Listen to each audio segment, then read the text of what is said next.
Okay, ready. आज अपन पढ़ने वाले डीएनए फिंगरप्रिंटिंग। कल अपन ने पढ़ा था कि कैसे अपन को केस स्टडी करनी होती है, ठीक है। केस स्टडी कैसे करेंगे अपन? डीएनए फिंगरप्रिंटिंग से डीएनए का सीक्वेंस निकालेंगे, मर्डर का और सस्पेक्ट का। यही किया था ना कल अपन ने, तो अपन उसकी पूरी डिटेल आज देखने वाले हैं कि कैसे कैसे क्या क्या होगा। ओके, पहले अपन ये देख लेते हैं कि डीएनए में सीक्वेंस क्या होती है, कैसे क्या है क्या नहीं है।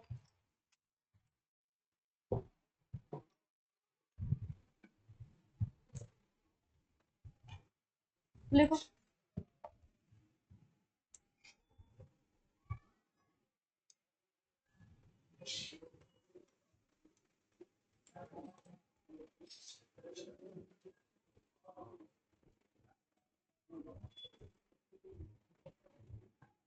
डीएनए फिंगरप्रिंटिंग, ठीक है। अपन को ये पता है कि आउट ऑफ कितना, out of total percent of DNA 99.9% DNA जो है वो क्या है? Same, is same in human population. पता है अपन को ये बात? इसमें से 0.1% डीएनए जो है उसी के ही बेसिस पे, on basis of 0.1% DNA,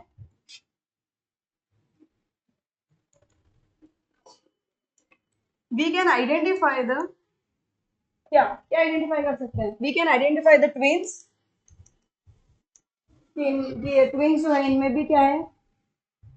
DNA change. और क्या चेंज? और सिबलिंग्स। आपकी सिबलिंग्स की और आपकी शक्ल सेम है क्या? बिल्कुल सेम है क्या? नहीं होती है ना, चेंज आता है ना। पापा की मम्मी की शक्ल आपसे बिल्कुल मैच खाती है क्या? कंप्लीट थोड़ा बहुत चेंज आ रहा है ना। ये जरूर कह सकते हैं कि आंख जो है वो पापा को गई है, नोज जो है वो मम्मी को गया है, ऐसा ना। क्योंकि वहां पे क्या होता है? मिक्सिंग होता है क्रोमोसोम्स का। क्या होता है? इस वजह से, ठीक है। ये सिबलिंग्स। और क्या पता कर सकते हैं अपन? और क्राइम सीन्स के बारे में पता कर सकते हैं अपन, ठीक है। ये सारी चीजें अपन 0.1% डीएनए जो है, सॉरी, 0.1% डीएनए जो है उससे पता कर सकते हैं। अब उसमें होता क्या है एक्चुअली, ये उतार लो, साथ में उतार दो।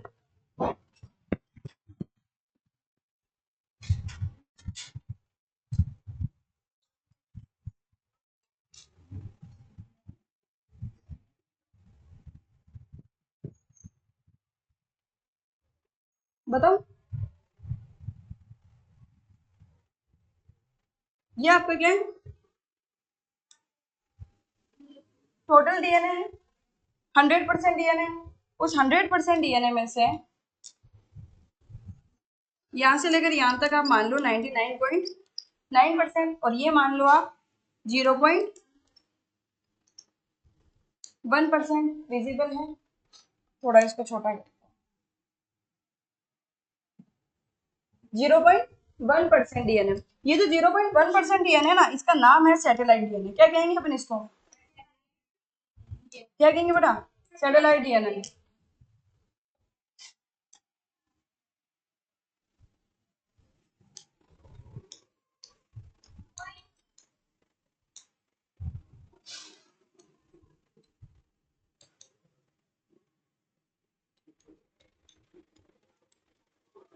ये जो सैटेलाइट डीएनए है, इसी के बेसिस पे अपन सब कुछ डिफाइन करेंगे कि कौन क्या है, किसके पेरेंट्स कौन है। किसी का डॉटर अगर कोई मना कर दे कि नहीं ये मेरी डॉटर नहीं है या फिर मेरा सन नहीं है, तो अपन वहां पे कौन सा टेस्ट करवाएंगे? Paternal test. कौन सा टेस्ट करवाएंगे?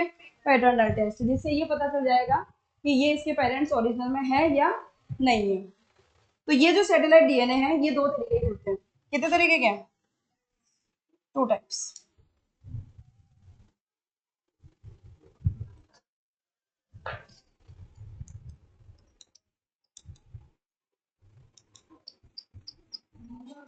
एक तो मिनी सैटेलाइट, एक माइक्रो सैटेलाइट। बुक निकालना है तो टॉपिक निकालना, मिनी सैटेलाइट और micro satellite.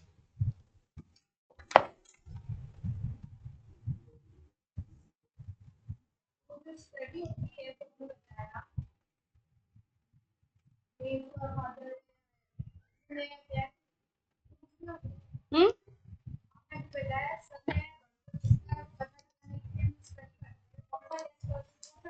Paternal, paternal test होगा।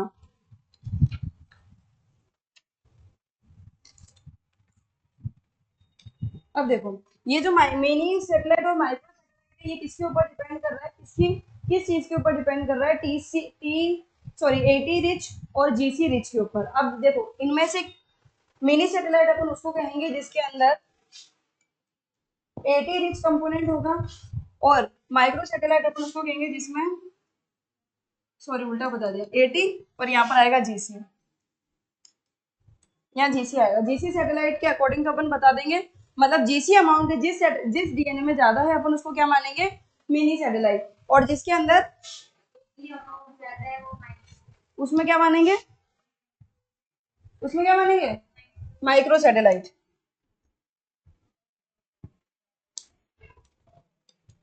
अब देखो, ये एक्चुअली में होती क्या, रिपीटेटिव सीक्वेंस होती है, क्या होती है,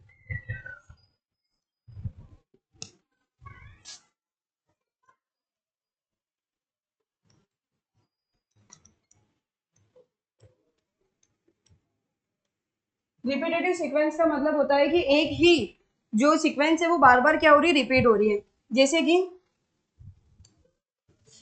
कि आपकी सीक्वेंस है A T G C, A T C जी ए, ये आपकी एक सीक्वेंस है मान लो, तो यही बार बार क्या होगी, रिपीट होगी, वापस रिपीट वापस रिपीट। अब ये जो है, अगर ये किसी किसी में सेम भी मिल रही है तो भी इसका नंबर क्या नहीं मिलेगा, सेम नहीं मिलेगा। जैसे वीणा के अंदर 500 रिपीटेटिव यूनिट्स मिल रही है, तो और इसी के जैसे सेम सुमन में भी मिल रही है, वीणा में मिल रही है 500 और सुमन में भी यही रिपीटेटिव यूनिट मिल रही है, लेकिन उसका नंबर क्या हो जाएगा, चेंज हो जाएगा। मतलब मान लो उसके अंदर 502 मिली पर है तो चेंज, भले नंबर के बेसिस पे हो, नंबर का मतलब लेंथ है ना, या तो लेंथ के बेसिस पे हो, इसका इतना है तो वीणा का इतना होगा, सुमन का इतना होगा, वीणा का अगर इतना होगा, ठीक है। लेंथ के बेसिस पे भी अपन ये पता लगा सकते हैं कि इसके अंदर भी चेंज है। तो ये जो रिपीटेटिव सीक्वेंस है तो अपन उसको कहेंगे वीएनटीआर, क्या कहेंगे,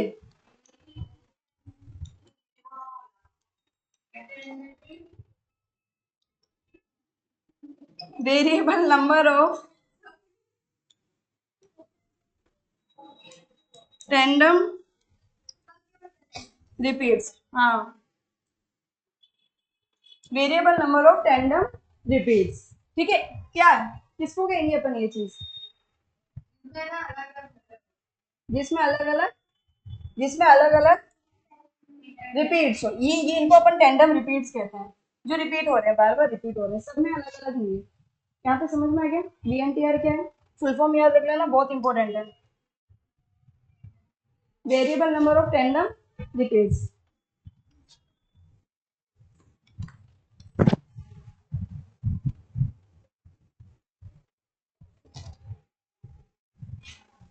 आगे देखो, खत्म। अब देखो, अपन करेंगे डीएनए, मतलब अपने केस स्टडी करी थी ना कल, उसको मैंने कहा था कि मैं कल समझाऊंगी डिटेल के अंदर, आज अपन उसको समझने वाले हैं। सबसे पहले क्या क्या होने वाला है वो देख लो ना।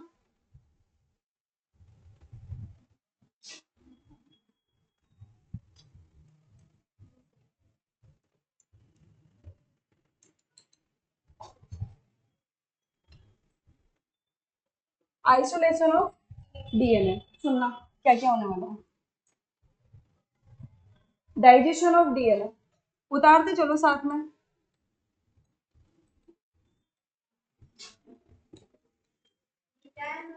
बताती हूँ ना, तुम एक बार लिखो, ये स्टेप्स है डीएनए फिंगरप्रिंटिंग, इसमें क्या क्या होगा वो सब बताती हूँ।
सच इज नाइट्रोसेल्यूलोज और नाइलोन। ये वो स्टेप्स है जिनके थ्रू अपन वो करने वाले हैं। क्या करने वाले हैं बेटा जी? डीएनए की फिंगरप्रिंटिंग है ना, डीएनए फिंगरप्रिंटिंग करने वाले। फिर हाइब्रिडाइजेशन करेंगे।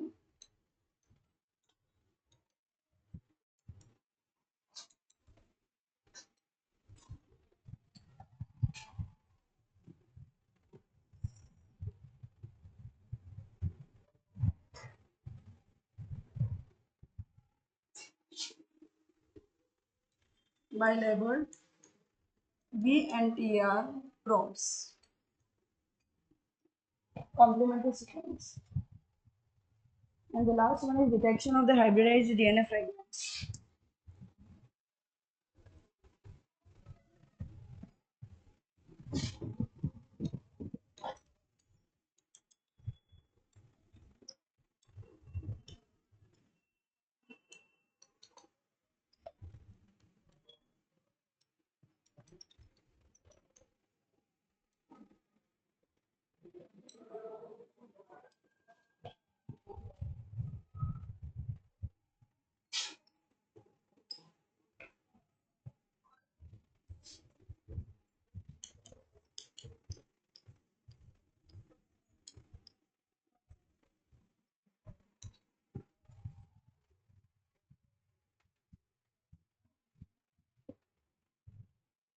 Done.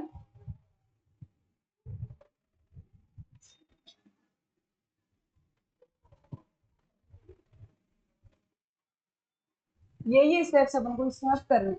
क्या क्या करना है वो सुनो। फर्स्ट अपना आइसोलेशन ऑफ डीएनए। डीएनए को अपन को आइसोलेट करना है।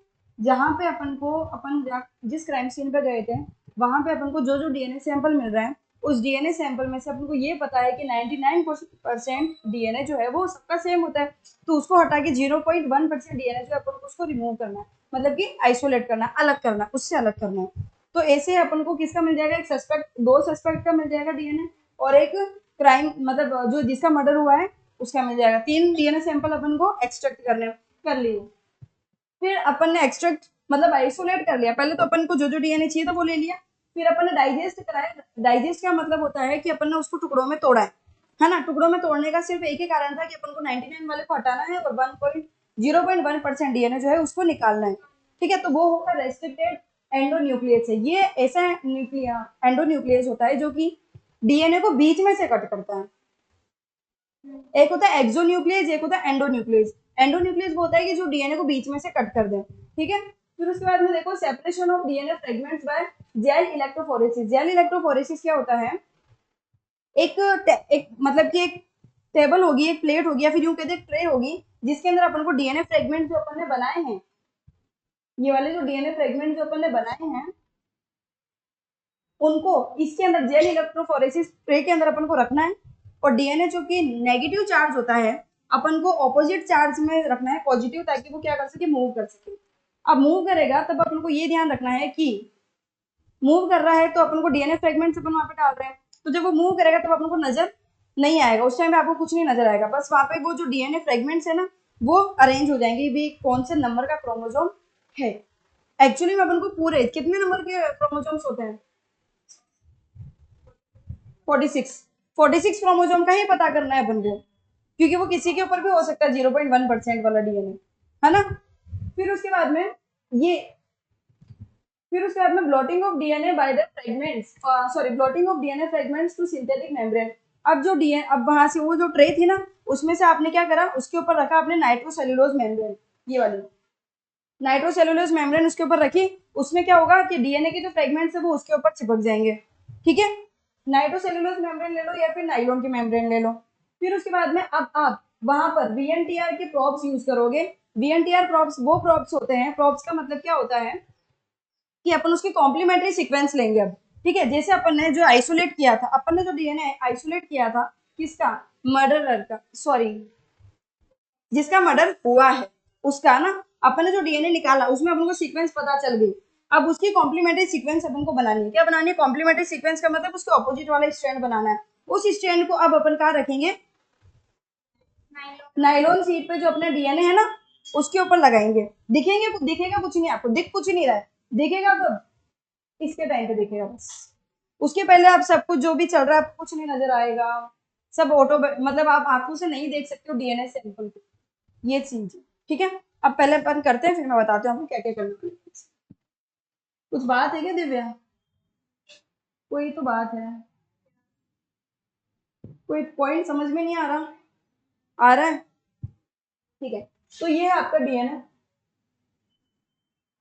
ठीक है, इस डीएनए को आपने क्या करा है, ये आपका एक स्ट्रैंड, ये दूसरा स्ट्रैंड मान लो। ठीक है, इस स्ट्रैंड में आपके यहाँ पे और यहाँ पे, अभी तो आपको दिख रहा है, मतलब मैंने दिखाया है, दिखेगा कुछ, ये ध्यान रख लेना। एक्चुअली मैं इसलिए बार बार ये बोल रही हूँ कि आप अगर बाई चांस कभी पीएचडी करने जाते हो और उस टाइम पे आपको कि यार मेरे को तो डीएनए फ्रेगमेंट्स नजर ही नहीं आ रहे, फिर आप बोलो सीमा मैम ने तो कहा था दिखेंगे दिखेंगे, तो नहीं दिख रहे हैं, दिख रहा कुछ नहीं है, मैं बस दिखा रही हूँ आपको कि देख लो इसलिए।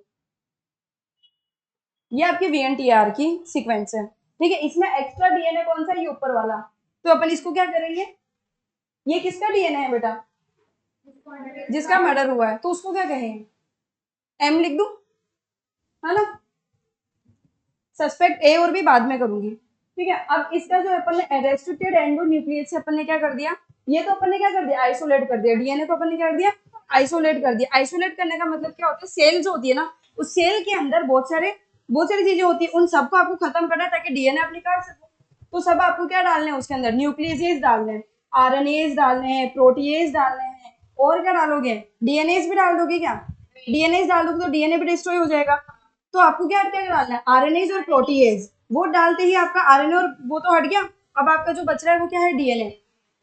उसको यूं करके एक मतलब एक ट्यूब, एक बीकर होता है, उसके अंदर ये सारी चीजें, जैसे आपका डीएनए का जो सैंपल है ना, मान लो ये सेल का सैंपल है पूरा, इसमें आपने डाला क्या, आरएनएज और प्रोटीएज। ठीक है, ये डालते हैं, अब इसके अंदर जितनी भी चीजें थी वो क्या हो जाएगी, सेटल डाउन हो जाएगी, खत्म हो जाएगी, खत्म हो जाएगी। फिर उसके बाद में अब इसमें क्या बच रहा है, सिर्फ डीएनए बच रहा है। तो आपको क्या करना है, एक ग्लास ट्यूब, ग्लास की इस तरीके से आती है रोड, उसकी हेल्प से आपको यूं यूं करके, और जैसे मैगी लेते हैं ना उस तरीके से, इस तरीके ऐसे निकालना है बाहर। ये आइसोलेट करके आपने क्या कर दिया, अपने दूसरे बीकर में डाल दोगे या फिर एक ट्रे में डाल दोगे, ग्लास ट्रे होती है वो सब सेटल डाउन हो जाएगी, खत्म हो जाएगी, डिस्ट्रॉय, आपका डीएनए बचेगा बस उसमें। ठीक है, यहाँ तक आ गया समझ? हाँ बेटा, वो सब आप जब पीएचडी करने जाओगे ना तब निकाल लेना, अभी इतना डिटेल में ना तो आपसे कोई पूछेगा, ये भी एक्स्ट्रा नॉलेज है जो मैं आपको दे रही हूँ कि डीएनए फिंगरप्रिंटिंग होती कैसे है, ये भी इस किताब में नहीं है, मोटा मोटी दे रखा है बस कि यही होने वाला है, कैसे होने वाला है आपको नहीं पता है। ठीक है, अभी देखो, ये आपने क्या डाला, रेस्ट्रिक्टेड एंडो न्यूक्लियस डाला, जो इसको क्या कर देगा, एक परफेक्ट, मतलब कि एक ऐसी जगह से, रेस्ट्रिक्टेड एंडो न्यूक्लियस का मतलब है आप जहां से चारों हाथ से वो काट देगा उसको, कट करते ही अब आपके पास में क्या बच गया, सिर्फ और सिर्फ वीएनटीआर वाली सीक्वेंस, क्या बच गई, मान लो ये क्रोमोजोम नंबर कौन सा था, 3 था, क्रोमोजोम नंबर 3 था। ऐसे ही आपको सब में करना है, जितने भी क्रोमोजोम्स है उन सब में करना है। ठीक है, अभी अपन मान के चल रहे हैं क्रोमोजोम नंबर 3। अब यही सीक्वेंस आपको किस में मिलना चाहिए, जिसने मर्डर किया है उसमें, ये जिसका हुआ है ना उसका उसमें मिलेगा ना ये तो। ठीक है, और फिर हाँ, मर्डरर का मतलब एम आप यहाँ मान सकते हो, मर्डरर के पास में आपको जो ब्लड सैंपल मिल रहा है ना आप उसको भी मान सकते हो ये। ठीक है, वही मानना है, मान क्या सकते हो, मानना वही है जो मर्डरर के पास में मिल रहा है ना ब्लड सैंपल, उसी का। ठीक है, ये वाला सीक्वेंस अब आपको क्या है, सस्पेक्ट के अंदर ढूंढना है कि आपका जो सस्पेक्ट है जिसने मर्डर किया है उसका। अब ये तो हो गया, अब अपन लेके आएंगे ए और बी सस्पेक्ट, उन दोनों का एंडोन्यूक्लियस से रेस्ट्रिक्टेड करवा कर, और फिर बीएनटीआर सीक्वेंस लेकर आएंगे अपन। ठीक है, ये हो गया। अब देखो, separation of DNA fragments by gel electrophoresis, gel electrophoresis में क्या करना है अब आपको,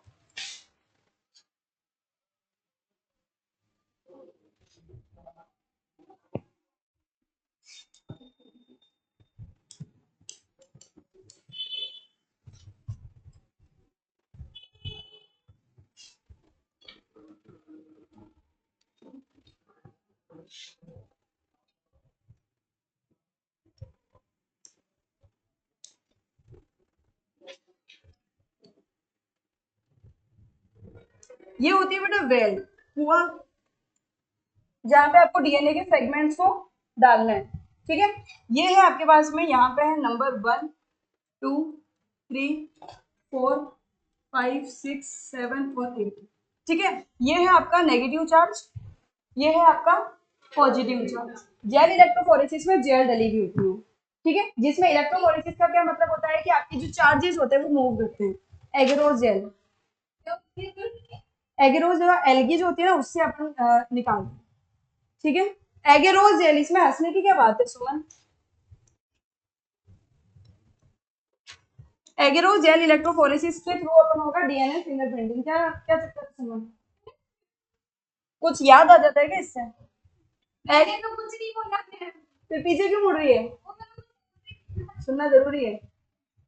अभी यहाँ पर अपन क्या डालने वाले, डीएनए सैंपल्स डालने वाले। डीएनए सैंपल डालना और डीएनए सैंपल जो अब आगे की तरफ मूव करेंगे, क्योंकि ये नेगेटिव चार्ज है तो पॉजिटिव चार्ज की तरफ मूव करेंगे, और अपना जो डीएनए है वो भी कैसा नेगेटिवली चार्ज है, तो वो किसकी तरफ मूव करेगा?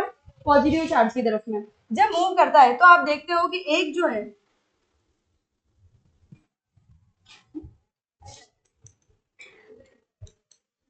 ठीक है, सबके अपन ने निकाल लिए थे डीएनए सैंपल्स, तो एम का जो है वो 4 और 5 पे आके रुकता है, इसका जो है वो जाके रुकता है 6 और 7 के ऊपर, और जो बी का है वो रुकता है 4 और 5 के ऊपर। अभी आपको नजर कुछ भी नहीं आ रहा है, सिर्फ और सिर्फ मैं आपको बता रही हूँ कि यहाँ पे रुकेगा।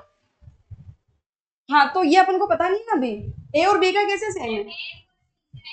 हाँ हाँ, तो ये तो अभी आपको पता चल गया, बाकी पता नहीं चलेगा ना। अभी आपको क्या करना है, इसको भेजना है किसके ऊपर?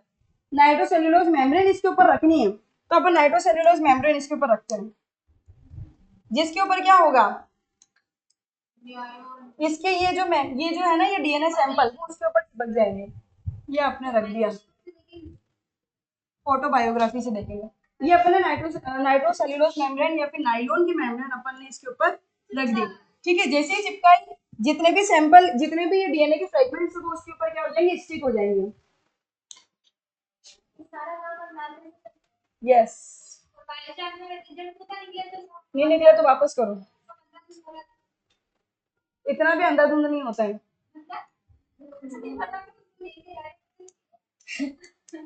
अब मैं क्या करूँ, उसमें यही है, नहीं दिखेगा तो नहीं दिखेगा, जबरदस्ती के तो दिखेगा, जिसमें दिख जाए ना।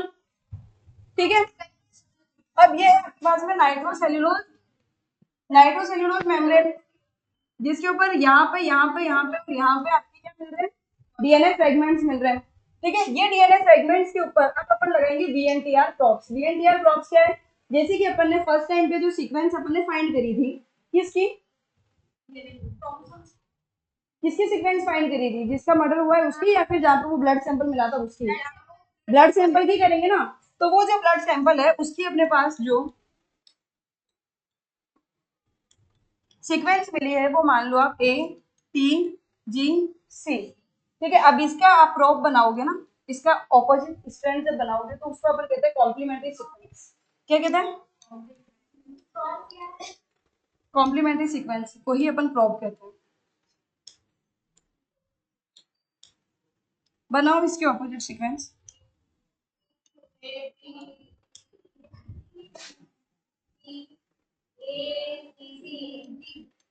ये आप प्रोब लेके जाओगे जो खुद में ही कैसा होगा, मतलब इसके अपन ऑटो, मतलब कि यूं कह देंगे रेडियोग्राफी जो अपन ने इसके ऊपर लगा दी है, रेडियो लेबल कर दिया है, जिसकी वजह से वो क्या होगा, चमकेगा, रेडियो लेबल हो गया।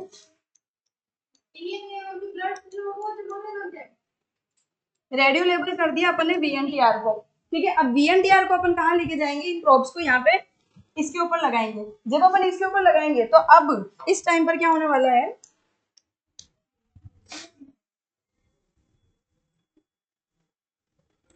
ये वीएनटीआर लग गया।